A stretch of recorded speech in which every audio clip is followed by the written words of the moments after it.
My name is Olivia Hart, and last year, on the day I graduated from Harvard Law, my parents were 2,000 miles away clapping for my sister in a beauty pageant instead of for me. I stood on that stage alone, in my crimson gown, while the seat with their names on it stayed empty.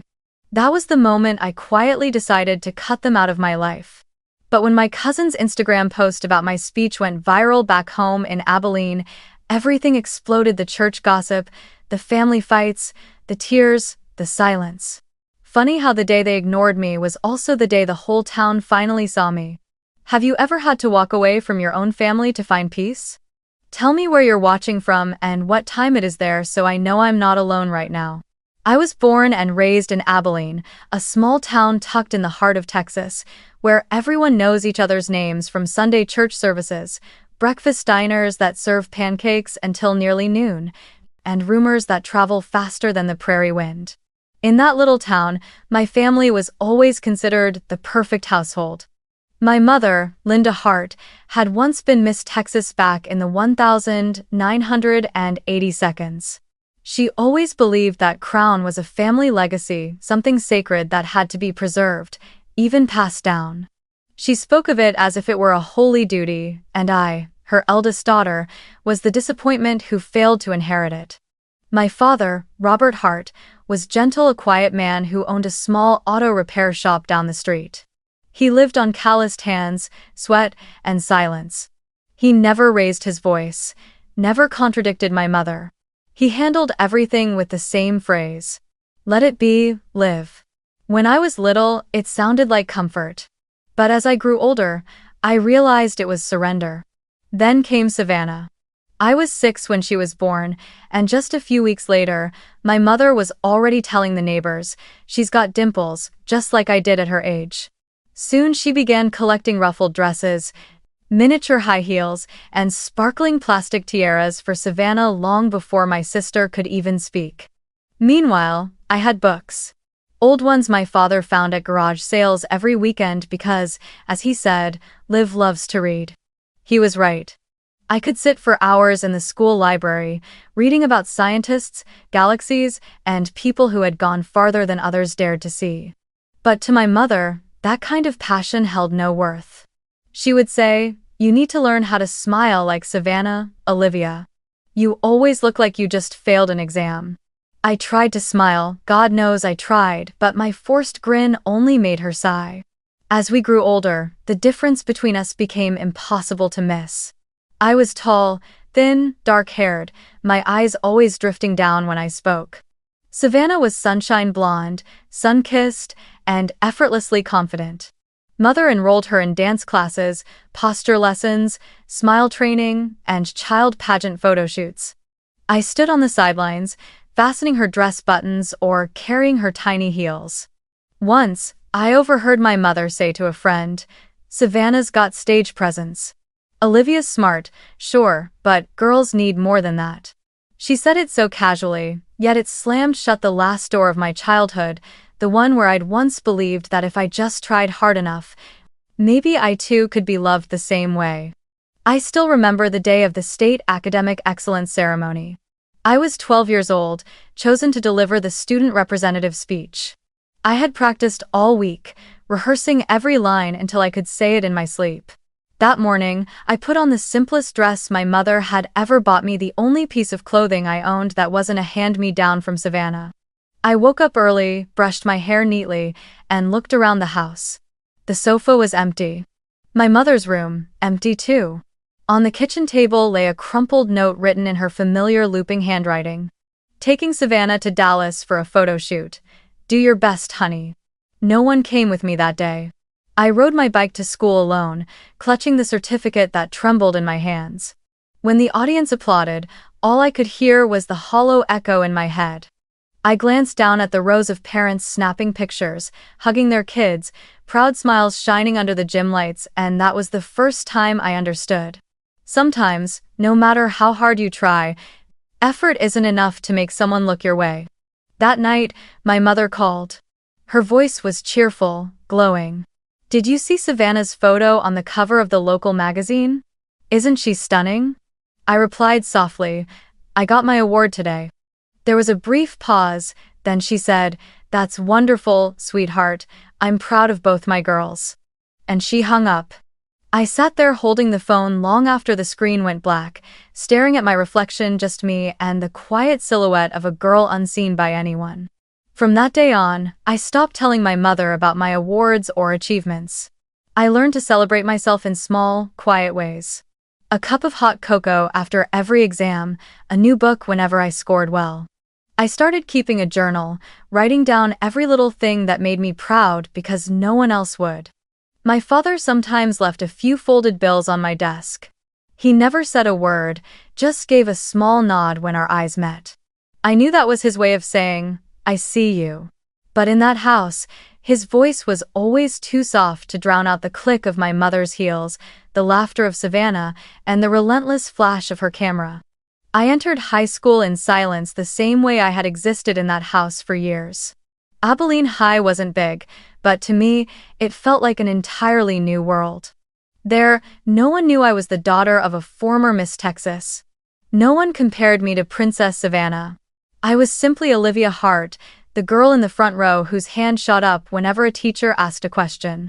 I fell in love with chemistry, joined the debate club, and cherished the feeling of being heard for my ideas instead of my smile or the dress I wore. I still remember when my teacher handed me my first science scholarship letter and said, "You've got the kind of mind that goes far, Olivia. Don't ever let anyone make you think otherwise." I smiled at her words, but deep inside, a quiet fear stirred, the fear that no matter how far I went, my mother's eyes would never see me. At home, the living room wall had changed. The family portraits that once hung there were gone, replaced by framed photos of Savannah at beauty pageants, glittering gowns, flawless smiles, stage lights reflecting off my mother's beaming face in the audience below. My mother spoke about her as if she were the family's only hope, the one to carry on the Hart legacy. Every morning, I would stand in front of those pictures, surrounded by the lingering scent of perfume and makeup powder, realizing I had become nothing more than a shadow in the very house I grew up in. One night, I overheard my parents arguing softly in the kitchen. "You know Olivia's tuition fund was meant for her," my father said quietly. "Ruth left it to her, not for you to spend on Savannah." My mother's voice turned cold and sharp. "Olivia has scholarships, Robert. She doesn't need dresses or coaches, Savannah does. She needs investment. She can go much farther if we help her." I stood frozen by the door, my hands clenched white. Every dollar my grandmother Ruth had left me, the only thing she wanted me to use for college, had turned into posture lessons, catwalk training, and sparkling evening gowns for my sister. That night, I confronted my mother. I tried to sound calm, but my voice trembled anyway. "Mom, the money Grandma left me, that was for college, right? I need to pay my application fees this fall." She looked up, not at me, and replied coolly, "You don't need clothes, Olivia. You need knowledge, and you already have scholarships. Savannah is different. She needs to be prepared to shine." That word "shine" echoed in my head all night like a sentence being passed. It meant that I didn't. And maybe I never would shine enough to be loved. My father said nothing. He just sat at the table, staring into his coffee mug, silent as always. But it was that silence that hurt the most. Because when he said nothing, it meant he had chosen her side. I didn't need him to defend me, I just needed him to acknowledge that it was wrong. But he never did. The only person who still truly saw me was my grandfather, Walter. He had been a judge in Austin, stern, but kind in his own quiet way. Whenever he came to visit, he'd ask about my classes, the books I was reading, the debate tournaments I joined. Once, when I told him my mother had used my college fund for Savannah, he looked at me for a long moment and said, "You don't need to shine to have worth, Olivia. You just need to stay whole." I asked softly, "But what if no one sees me, Grandpa?" He smiled, placed his hand gently on my shoulder, and said, "I see you."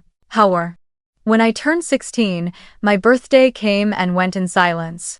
Dad forgot. Mom was busy taking Savannah to Houston for the Miss Teen Abilene competition. I ate a single cupcake I'd bought from the convenience store on my way home. When I opened the mailbox, there was a small card inside thick paper, written in my grandfather's familiar cursive. For the girl they don't see but I do. I read that line over and over again, dozens of times. Not because it was poetic, but because, for the first time, someone had named the truth of my pain, the girl they don't see. I tucked that card into my notebook and carried it with me for years, a quiet reminder that I still existed, even when no one else seemed to believe it. Savannah kept winning titles, becoming more famous around town. Mom hired professional photographers, launched a fan page, and every time someone asked about me, she'd say, "She's grown now, focused on her studies." Not everyone's meant for the stage. I knew what she really meant, that I was the boring child. But what hurt the most wasn't being compared, it was being forgotten. I could live with Mom loving Savannah more. What I couldn't bear was her acting like I was invisible. High school came and went. I became the smart girl every teacher trusted, the one they could count on. But I stopped sharing my achievements at home. I tucked every certificate and medal into a drawer and stopped waiting for anyone to ask. Sometimes, Dad would scribble a short note on the back of a receipt, "I'm proud of you." I'd thank him, but I never kept them. I didn't want to live off the crumbs of comfort. What I wanted just once was for my mother to turn her head and truly see me. But that day never came. And slowly, I stopped waiting. I poured everything into one goal: to leave Abilene. I didn't know where I'd go, only that if I stayed, I'd be buried under the label of Miss Teen Abilene's sister. When Savannah wore her crown on stage, Mom cried tears of pride. I stood behind the curtain, watching the blinding lights wash over them, and whispered to myself, "One day, I'll stand somewhere people have to see me not for my smile, but for who I am. And when that day comes, I won't need anyone to stand beside me." The day I received my acceptance letter from Harvard Law School, I must have read it dozens of times. Every word seemed to glow on the page, trembling in my hands. I, Olivia Hart, the girl from the small town of Abilene, Texas, daughter of a mechanic and a former beauty queen, was about to become the first person from our town ever accepted into Harvard. I thought, this time, she'll finally be proud of me. I ran inside, my heart pounding so hard it hurt to breathe. Mom was in the kitchen, blow-drying Savannah's hair. I placed the letter on the counter, my voice shaking. "Mom, I got into Harvard." Savannah reacted first, not out of joy, but surprise. "Seriously, Harvard? Isn't that the school where people study forever just to argue?" They both laughed. But over the sound of their laughter, I only heard my mother's slow, measured words. "Being a lawyer is fine, Olivia, but beauty opens more doors than logic ever will. You should learn to make people love you, not just obey rules." I stood still, feeling the joy that had barely bloomed inside my chest tighten and collapse. I thought that this time, she'd finally say, "I'm proud of you." But no, it was the same story again. I didn't have the light. I didn't have the presence. And so, to her, everything I achieved would always just be paper, nothing more. A few days later, we had a celebratory dinner. But it felt like every other dinner we'd ever had. Mom spent the entire meal talking about Savannah's new dress fitting, the upcoming pageant judges, and whether a red or blue gown would look better under stage lights. I sat quietly, watching the candle flicker between us, thinking about the years ahead in a faraway place where no one knew me as Miss Teen Abilene's sister. When dinner ended, Mom patted my shoulder and said, "Well, it's good, I suppose. Having a lawyer in the family could come in handy someday." It sounded like congratulations, but it was colder than goodbye. The day I left Abilene, the August heat was suffocating. I packed 2 small suitcases, one for clothes, one for books, and stepped out onto the porch. Mom and Savannah were outside taking pictures in the bright sunlight. I thought they'd walk me to the car, but when I approached, Mom only said, "Remember to carry yourself properly. Harvard expects decorum." "How?" Savannah giggled and lifted her phone. "Let me post a photo of us saying goodbye." What I didn't know was that the moment I walked out the gate, she posted a different picture, just her and Mom, at breakfast, with the caption, "Breakfast with the only 2 real women of the Hart family." That photo got hundreds of likes. And in that single moment, I finally understood I had been erased from their picture long before I ever left. Before getting on the bus to the airport, my father handed me an envelope. "Your grandfather sent this," he said quietly, avoiding my mother's eyes. Inside was a handwritten letter, the ink slightly shaky. "Olivia. Let the world see that you don't need anyone else's spotlight to be seen, because the real light is already within you." I held the letter tightly, feeling as though a single, fragile thread still connected me to the idea of home, but only through him. As the bus began to move, I looked out the window one last time. My mother was fixing Savannah's hair. My father stood with his arms crossed, staring at the ground. Neither of them waved. The long flight from Dallas to Boston felt like a border between two lives. When the plane descended, I looked out the window to see the world covered in snow white, endless, and so cold it seemed to slice through the skin. I had never seen snow before, and the moment I stepped out of the terminal, I was struck by a silence so pure it almost echoed. It was a different kind of silence. In Abilina, silence meant being forgotten. In Boston, silence meant possibility. I dragged my 2 small suitcases through the snowy steps, each foot sinking deep but firm. When the wind whipped across my face, I thought of my grandfather's words. "You don't need anyone's light." And for the first time in years, I smiled. Not the kind of smile my mother wanted, but the smile of someone who knew that even alone, she was moving in the right direction. That evening, I arrived at the student dorms, a small room with a low ceiling and walls faded by time. I placed my grandfather's letter on the desk, beneath the warm glow of the desk lamp. In that moment, the difference between Abilene and this place became crystal clear. Here, no one knew who I was. No one cared whether I had presence or poise. Here, the only currency that mattered was intellect and effort. I opened the window and watched the snow falling over the old rooftops of Harvard Yard, whispering to myself, "I won't live to be seen anymore. I'll live so that no one can look away." That night, I wrote the first line in a new notebook. Day 1 in Boston. A new chapter, no one beside me, but no one in my way. And in the sound of the wind slipping through the window cracks, I knew for the first time in my life I was truly free. The first years at Harvard felt like stepping into another world, a world where everyone spoke about their future with terrifying certainty, where the children of powerful families debated whether they should intern at the federal courthouse or at their father's law firm. And then there was me, Olivia Hart, from Abilene, Texas, a place where a girl's worth was measured by her curves and her smile. At Harvard, worth was measured by ability, and I was determined to prove I belonged. But sometimes, standing beneath those centuries-old arches or sitting in the stillness of Langdale Library, I couldn't shake the feeling that I didn't quite belong, not because of where I came from, but because I carried the invisible scars of a child who'd grown up unseen. I spent most of my days buried in the library, staying up until dawn perfecting every essay. The air was thick with the smell of strong coffee, the rhythmic clatter of keyboards, and the cold breath of Boston seeping through the old window frames. My savings barely covered my dorm room and simple meals, so I worked part-time in a research office, grading papers for a constitutional law professor. Every dollar I earned felt like one small step closer to freedom. I never complained. I was used to surviving on my own, from meals to sleepless nights, from comforting myself to believing in myself. Calls from home were rare, and when they came, they left an echoing emptiness behind. My mother never asked how I was doing, she only talked about Savannah.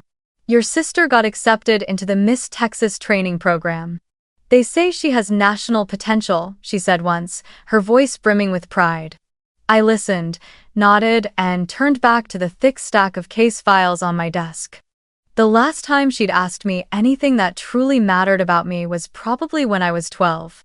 Now, I was just the silent audience to the story of the dazzling younger daughter of the Hart family. So I built my own rhythm, mornings for lectures, afternoons for work, evenings for reading, weekends for laundry and reheated soup. My classmates called me the quiet Harvard girl, But I felt safe inside my solitude. Here, no one compared me to anyone else. Silence was no longer punishment, it was oxygen. Then Ethan Wells appeared. He was a second-year med student who often sat in the small coffee shop near campus, the same one where I liked to study. One afternoon, I dropped a pile of case files, and he knelt to help me pick them up. "You study law?" he asked, smiling. "You look more like someone preparing to sue the entire world than to write an essay." I laughed a real laugh, my first in months. We started talking, and to my surprise, he didn't seem bored by my seriousness. He told me he'd chosen medicine because he wanted to heal what people can't see. I remember pausing for a long moment before replying softly, "So do I, just with words and the law." We became close friends. Ethan never pried into my past, he simply showed up when I needed him. He used to say, "You're not cold, Olivia. You're just used to no one touching the world inside you." For the first time in my life, I felt seen without needing to stand under any spotlight. Meanwhile, Savannah was turning into an online phenomenon. My mother had created a fan page called Savannah Heart, the Miss Texas Journey, updating every photo shoot, every catwalk session, every new designer dress. Each post drew hundreds of adoring comments. When I sent her a photo of me standing in Harvard Yard, wearing my crimson gown and smiling faintly, she reacted with a simple thumbs-up emoji. That was all. Her world had no place for me, or if it did, I was just a background character, fading quietly behind the glow of the stage lights. One evening, after a long day of exams, my phone buzzed with a video call from her. Her face appeared on the screen, perfectly made up, and behind her, Savannah was twirling in front of a mirror, trying on another gown. "You look exhausted," my mother said, frowning. "All that studying, is it really worth it if no one even notices? Savannah's just been offered a brand partnership, you know. See? A smile can open more doors than any degree." I forced a small smile. "I know, Mom." She chatted a bit more about Savannah, then hung up abruptly. "It's time for our photo shoot," she said before the screen went dark, leaving me alone again in the quiet glow of my laptop screen. I stared at my reflection on the dark screen, my tired eyes rimmed with shadows, reflecting the yellow light of the desk lamp. The smile still lingered on my lips, but at some point, tears had started falling without my noticing. I swallowed hard, the way I had learned to do all these years. I wasn't angry anymore, just tired. Tired of trying to prove my worth to people who never wanted to see it. Ethan showed up a little later, holding 2 cups of hot cocoa. He didn't ask anything, he just placed one in front of me. "I think," he said softly, "people don't have to see you for you to shine, they just need to step out of their spotlight long enough to notice you've been standing there all along." I didn't reply. I just nodded. And in that moment, I realized, real care isn't loud, or performative, or demanding. It's quiet, but it's there. I kept studying, kept working, and little by little, I began to change.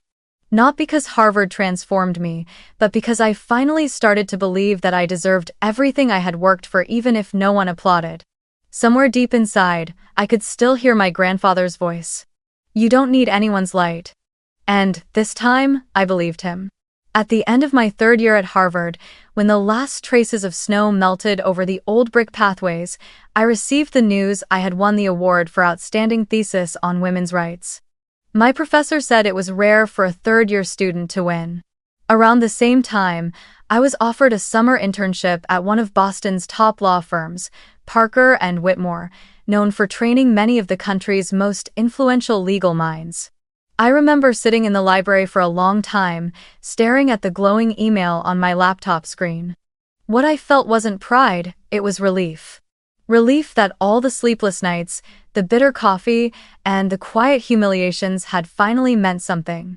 I thought, maybe this time, Mom will finally be proud. So I wrote an email to my parents. "I've been selected for Parker and Whitmore's summer program, one of the top law firms in Boston. They also published my paper on women's rights on the school's official page. Just wanted to share some good news." I hit send, then waited like a child hoping to be praised. 2 days passed. Nothing. On the third day, my mother finally replied. Good. By the way, Savannah just made it to the Miss Texas semifinals.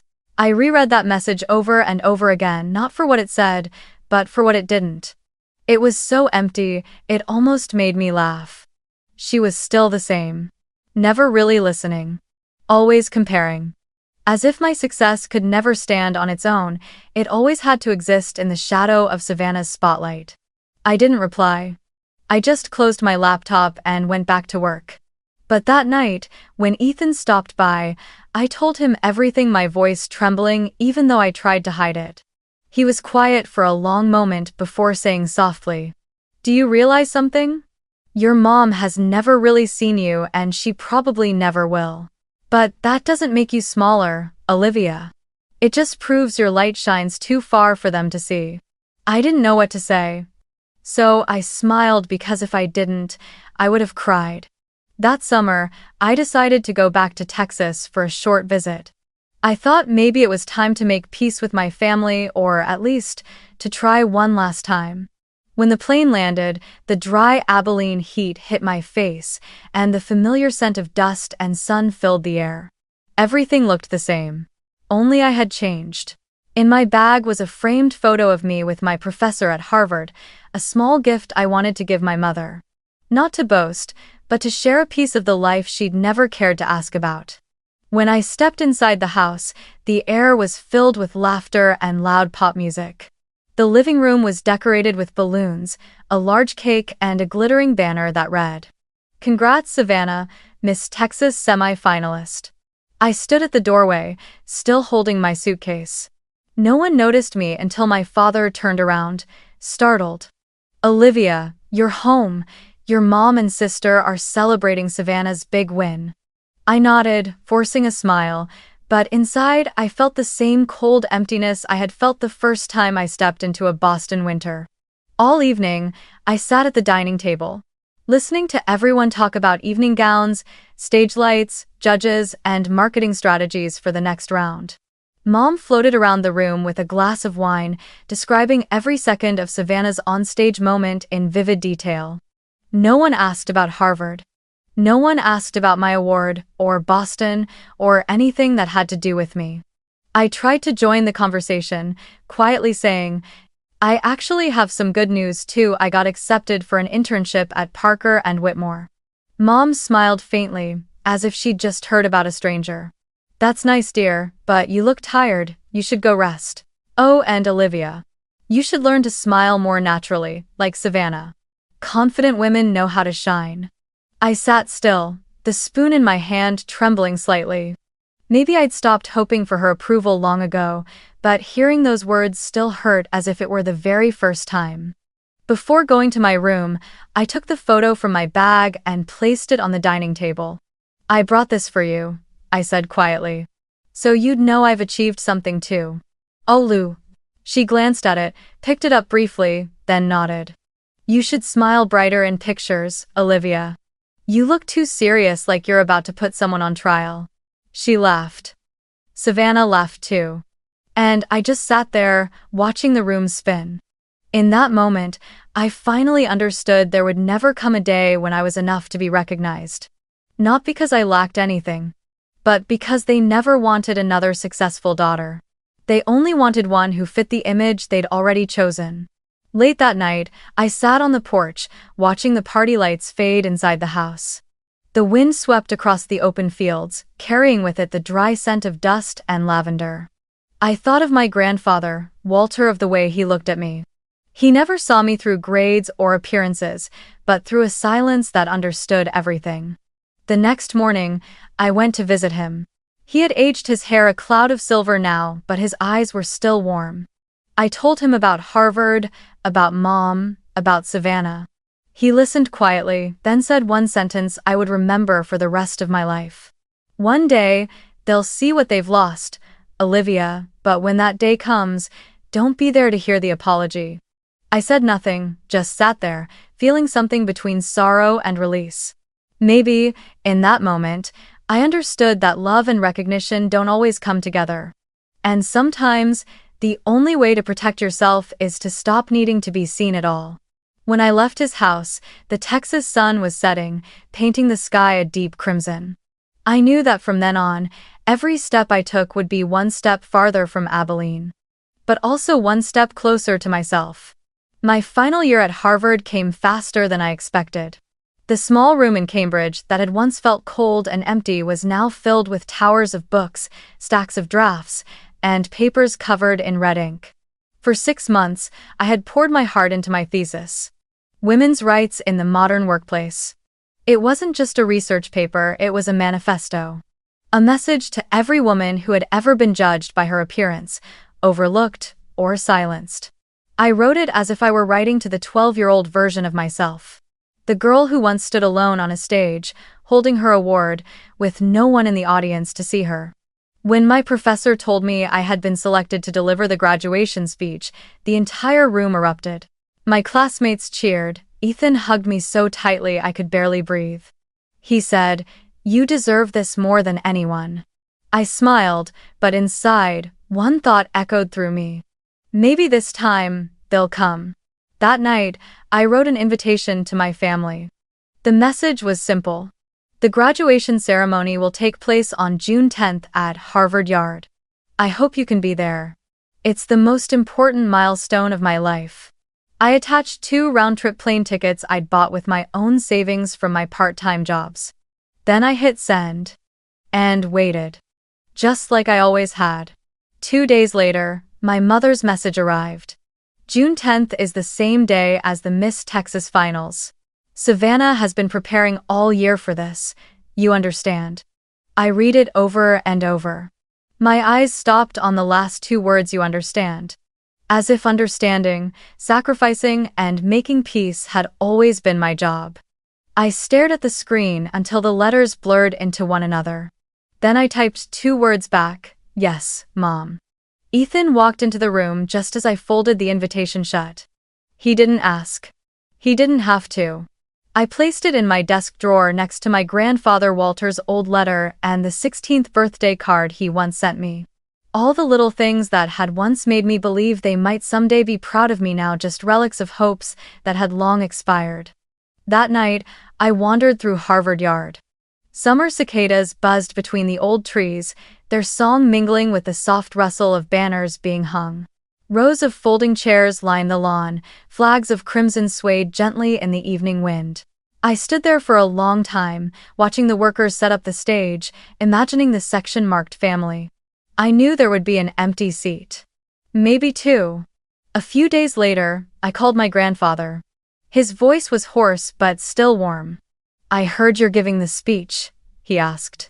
I smiled, though my eyes burned. "Yes, but I don't think they'll come." Ah. There was silence on the other end for a while.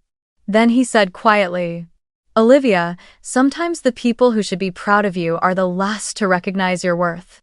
But that doesn't mean you've taken the wrong path. I'll be there. I'll be the one who stands when they stay seated."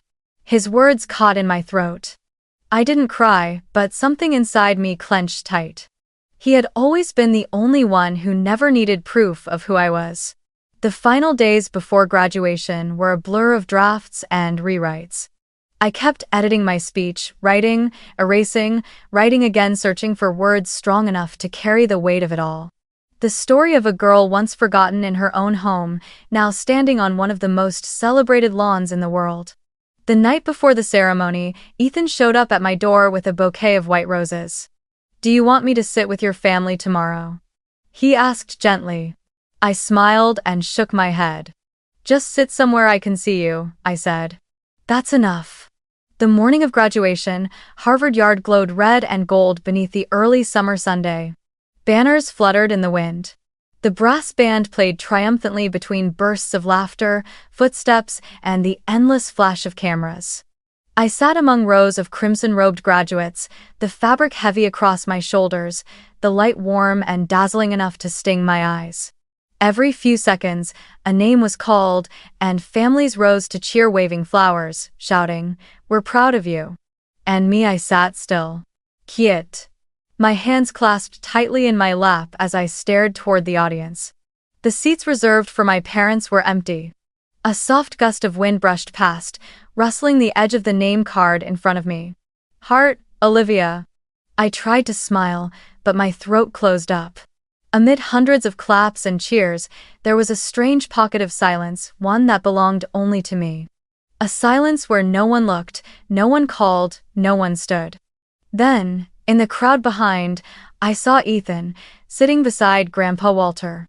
He wore a silver gray suit, a small flower pinned neatly to his pocket. When our eyes met, he gave me a gentle nod, the kind that said everything without a word. I'm here. Hi. My name echoed through the loudspeaker.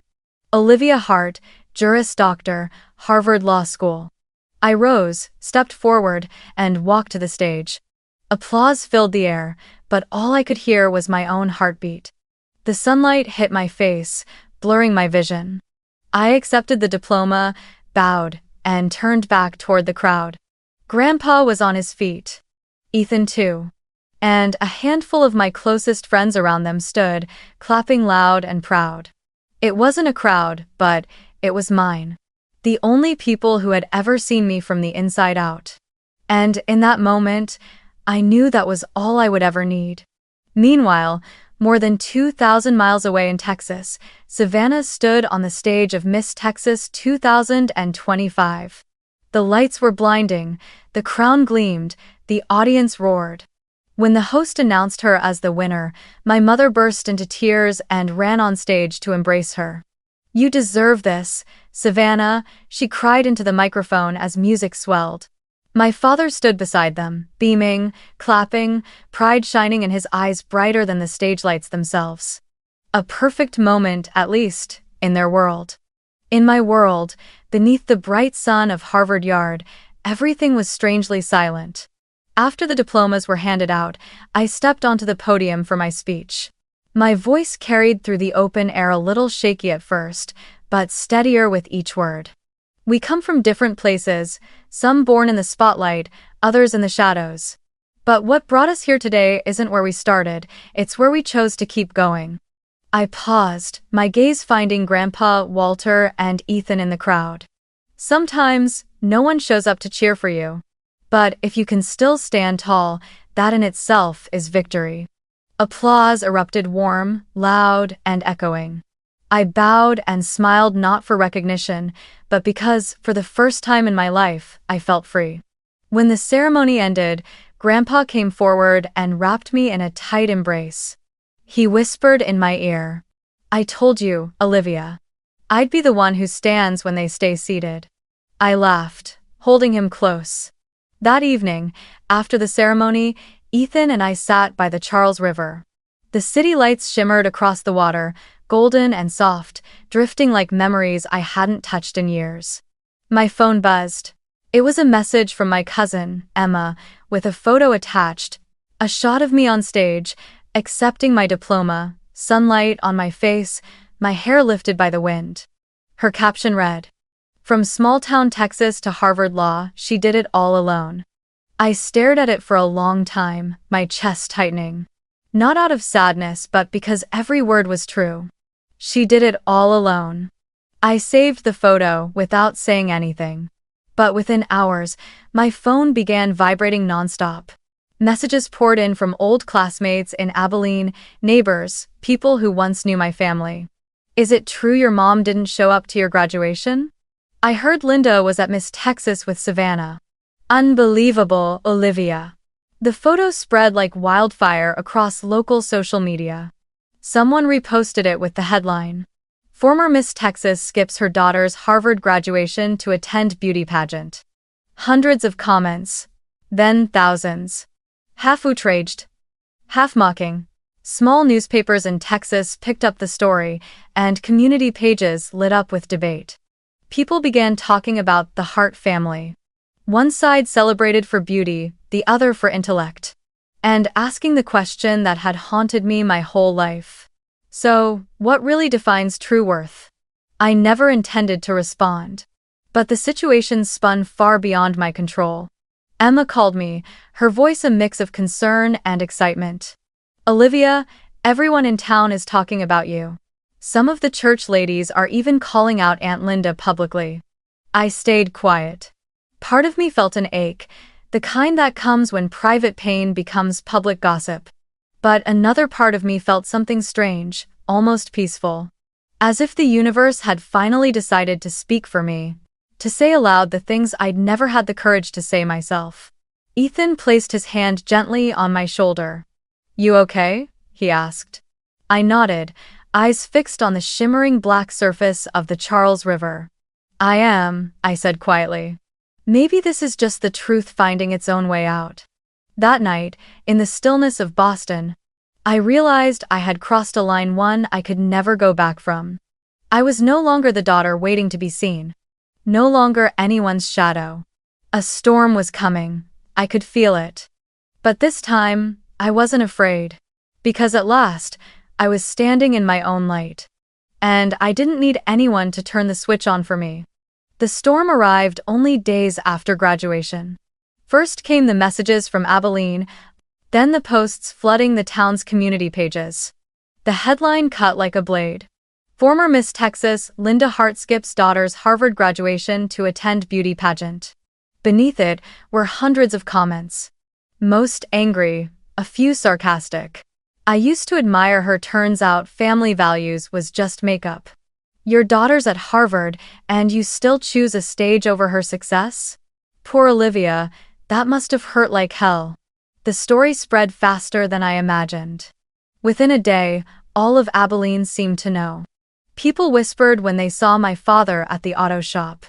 Mom's church friends exchanged half smiles whenever she walked in. "She's always preaching about morals and motherhood. Well, how's that working out now?" I heard one of them say in a voice memo someone forwarded me. I didn't know who started it, and honestly, I didn't care anymore. It was simply the harvest of what they had planted long ago. On Tuesday afternoon, my phone wouldn't stop ringing. Mom. I knew this moment would come. I let it ring once. Then twice. By the third call, I finally picked up. Her voice burst through the line, trembling with fury. "Olivia, what the hell are you doing? Everyone at church is calling me a terrible mother. You've embarrassed me in front of the entire town." I held the phone to my ear, hearing her ragged breathing and faintly, the sound of a TV in the background. Probably a news segment about Savannah. I spoke slowly, clearly. "No, Mom, I didn't embarrass you. You did that yourself." There was a long, heavy silence. Then click. She hung up. I sat still for a while, staring out the window of my small Boston apartment. The sunset glowed against the glass, reflecting my face calm, strangely calm. Maybe a few years ago, I would have cried. But not now. Now, all I felt was relief.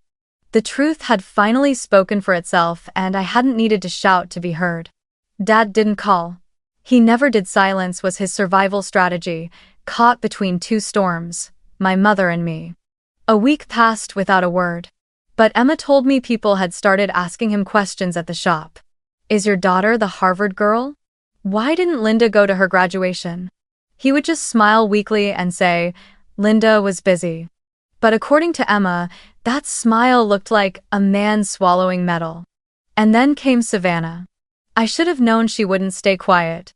One night, a message popped up from an old friend in Texas. "You need to see this. Savannah Hart speaks out about the family scandal." In the video, Savannah sat in front of a camera, tears streaming down her face, mascara smudged. Her voice trembled. "People hate me because of her. I didn't do anything wrong, I just joined a beauty pageant.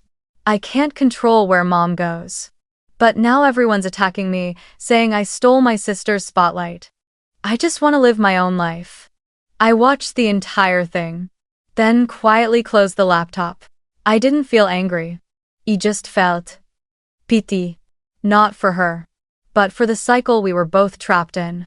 Mom had taught her that love must be earned through smiles, that worth only existed when someone else was watching. And now, when the whole world was watching, Savannah was breaking beneath the very light she'd been raised to chase. But the internet has no mercy. Under Savannah's video, thousands of comments poured in. A beauty queen family with no character. Ad doubling. Imagine making it to Harvard and still being abandoned by your own mother. Pretty but heartless, just a smiling statue. Hundreds of memes followed side-by-side photos of my mother and Savannah embracing on the pageant stage next to a picture of me receiving my diploma at Harvard.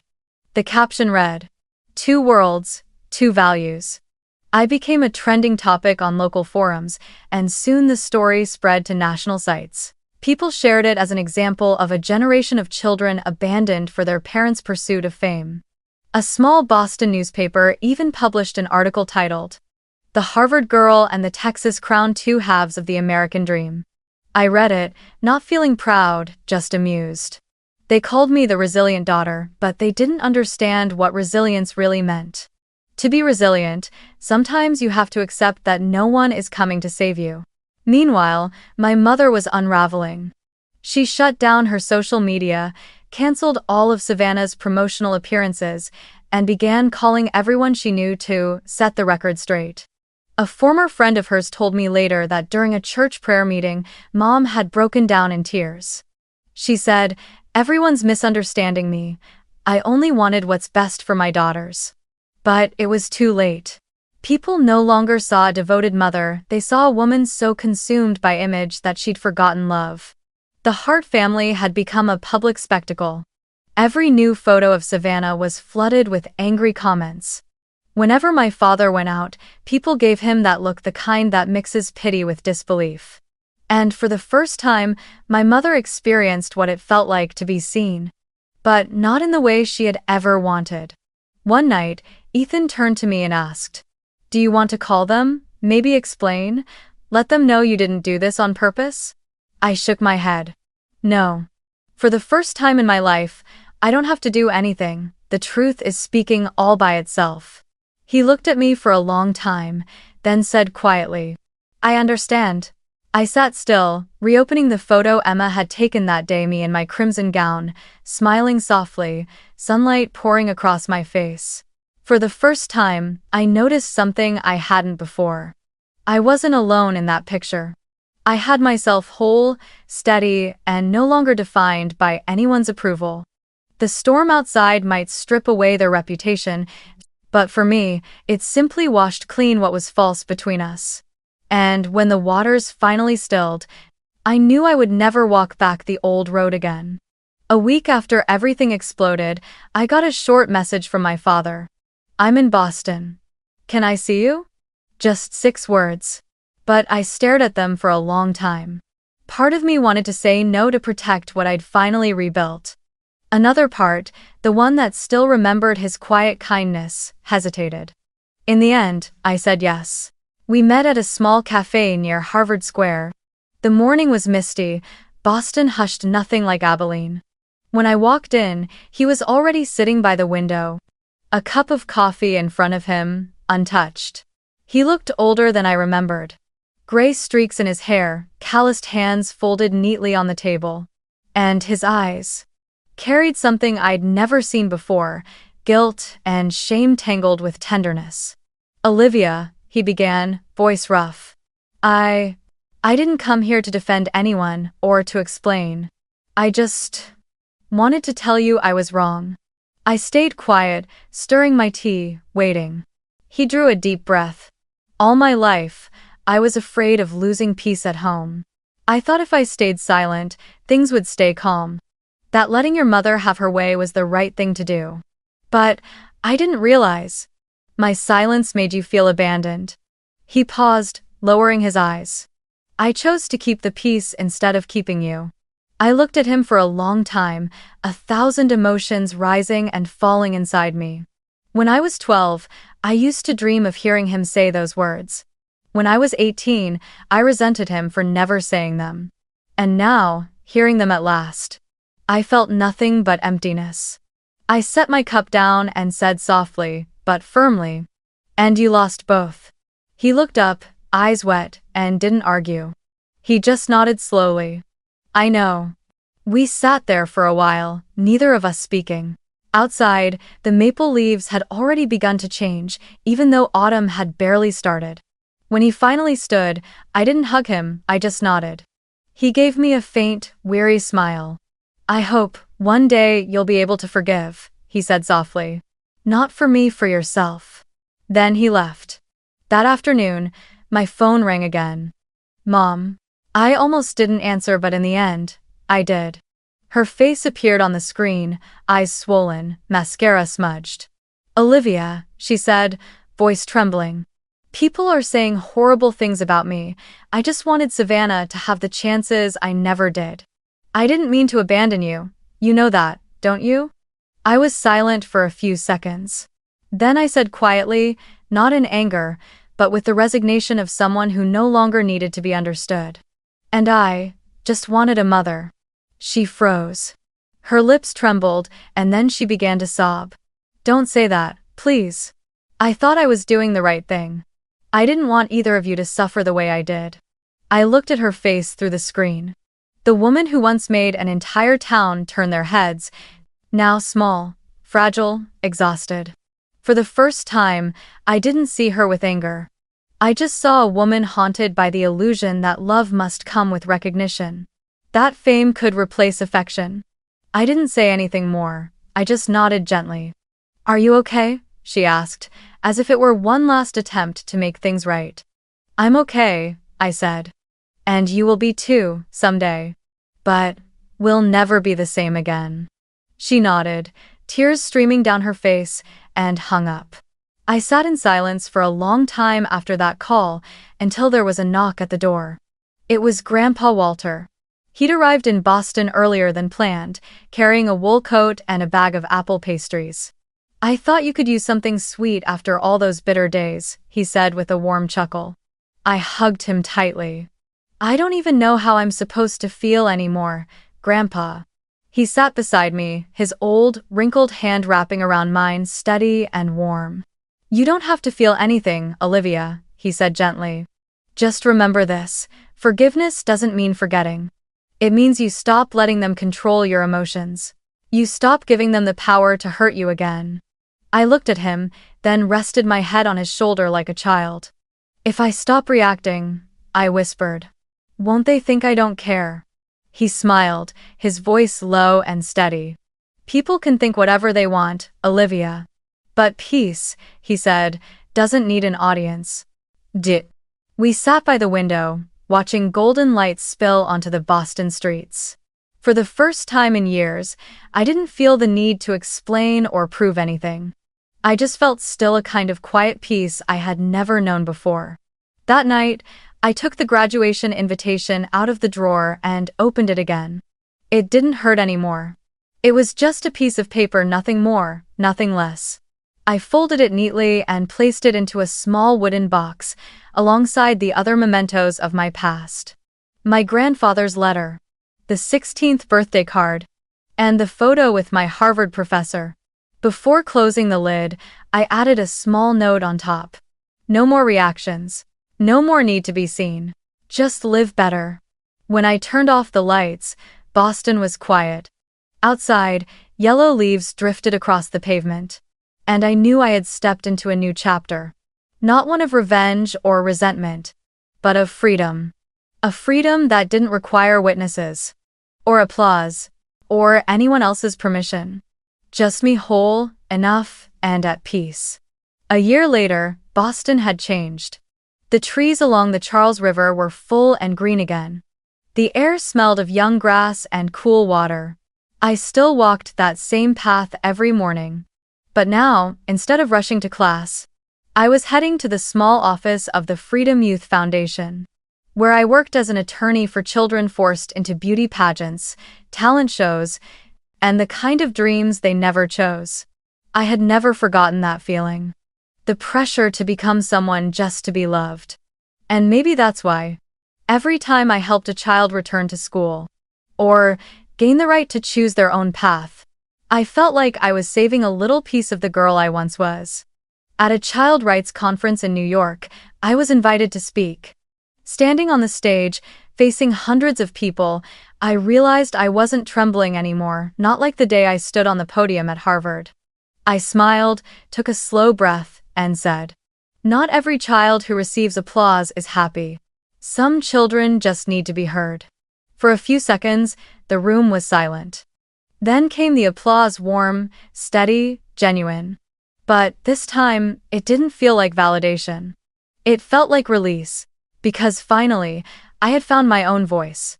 Not to be seen, not to be praised, but to speak for the children who still couldn't speak for themselves. After the conference, Ethan was waiting for me outside. He took my hand, his eyes soft, the kind of look that already knows the answer before the question is asked. "Olivia," he said quietly, "I don't know where life will take us, but I know you're the person I want to walk with wherever that road leads." He reached into his pocket and pulled out a small box. Inside was a simple ring, catching the late afternoon sunlight. I laughed through the blur of tears and nodded. No audience. No cameras. Just two people. And a quiet promise. To keep walking together, through calm or storm. We moved into a small apartment in Cambridge, the balcony overlooking the Charles River. In the mornings, I worked. In the afternoons, Ethan cooked. In the evenings, we sat by the window and read together. I learned to slow down. To notice the small things I used to overlook. Laughter echoing through the kitchen, the warmth of a cup of tea, the faint smell of paper from unfinished case files. No more pressure to prove anything. No more waiting for impossible approval. Just peace. That quiet, priceless peace I once thought I'd never be able to touch. One winter morning, Grandpa Walter passed away in his sleep. The news came as Boston lay under a blanket of snow. I stood by the window for a long time, holding tightly to the letter he once wrote me.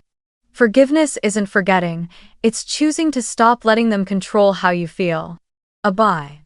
And I realized I had lived exactly by those words. His funeral was simple, attended only by a few family members and the people he had quietly helped over the years. After the service, the lawyer handed me a small envelope, saying it was from him. Inside was his final letter. The handwriting was shaky, but every line carried his familiar strength. "Olivia, you have won not with a crown, but with freedom. And I know now that freedom can never be taken from you." I cried not out of grief, but because I knew he had seen my journey through to the very end. When I came home, I opened the cabinet and took out my Harvard diploma. I placed it beside his letter and hung them together on the wall of our living room. One sheet of paper stood for effort, the other for love. And together, they defined who I had finally become. The months that followed passed gently. I kept working, writing articles about women's rights, cooking dinners with Ethan, and walking along the Charles River each evening. Sometimes, when the wind shifted, I thought of Texas. Of the blinding summers and the dust-filled air. Of the house where I once waited endlessly for a word of praise. But that memory no longer hurt. It was just a faint, warm light in the distance. A reminder of where I had once been and how far I had come. One evening, as the sun dipped low, I stood alone by the riverbank. The sunset rippled across the water, spreading out like fragments of memory. I closed my eyes and took a deep breath. In the whisper of the wind, I could almost hear his voice. "I'm proud of you." I smiled. My fingers brushed the ring on my left hand. A small promise, but one that anchored me gently and completely to the present. I thought about the road that had brought me here. About my mother, Savannah, and my father. Still somewhere in Texas, living quietly after the storm that once tore through our family name. I no longer felt anger toward them. They were simply a part of the story, nothing more, nothing less. Each of them had their own reasons for becoming who they were, even when those reasons hurt the people who loved them. I only hoped that, somewhere in their own silence, they had learned the same lesson I finally did. That love doesn't need a spotlight.